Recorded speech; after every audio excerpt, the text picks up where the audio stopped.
আপনার নাম, আপনার ছবি, আপনার ফোন নাম্বার সব কিছু হয়তো আজকের দিনে আপনার অজান্তেই বিক্রি হয়ে যাচ্ছে ডার্ক ওয়েবে এবং আপনি তা জানতেও পারছেন না। আপনি যখন ফেসবুকে ছবি দেন কিংবা গুগলে সার্চ করেন কিংবা কোনো অ্যাপ ডাউনলোড করেন, তখনই শুরু হয় আপনার ডেটা সংগ্রহ।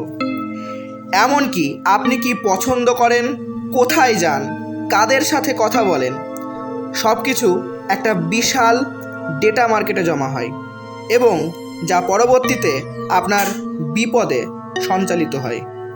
আপনি কি জানেন ইন্টারনেট ব্ল্যাক মার্কেটে আপনার ইমেইল আইডি বিক্রি হতে পারে মাত্র $1, আপনার ব্যাংক ডিটেলস কয়েকশো ডলারে।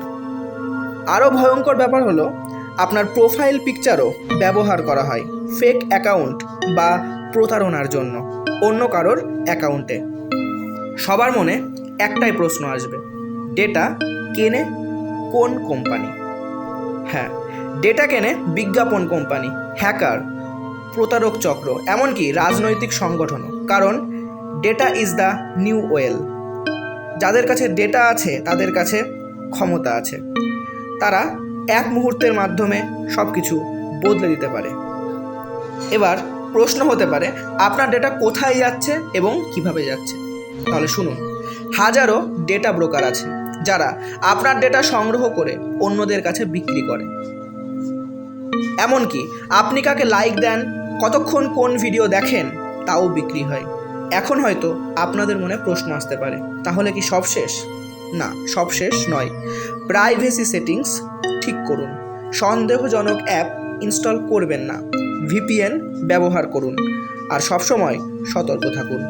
আপনার নাম আর ছবি আজকে কোটি টাকার সম্পদ, সেটা সবসময় মাথায় রাখবেন। দেশের ভেতর এবং বাইরে থেকে উভয় হ্যাকাররাই কিন্তু বসে রয়েছে সাধারণ মানুষের ডেটা চুরি করার জন্য। তাহলে ভাবুন, আপনার নাম, আপনার ছবি আর আপনার ডেটা এখন কার কাছে, কোথায় আছে এবং কিভাবে আছে? কমেন্টে লিখুন, আপনি কি কখনো ভেবেছেন আপনার তথ্য কারা ব্যবহার করেছে বা করছে? ভিডিওটি হেল্পফুল হলে অবশ্যই লাইক, শেয়ার এবং চ্যানেলটিকে সাবস্ক্রাইব করবেন এবং আপনার প্রিয়জনদের মধ্যে শেয়ার করে দেবেন। ধন্যবাদ।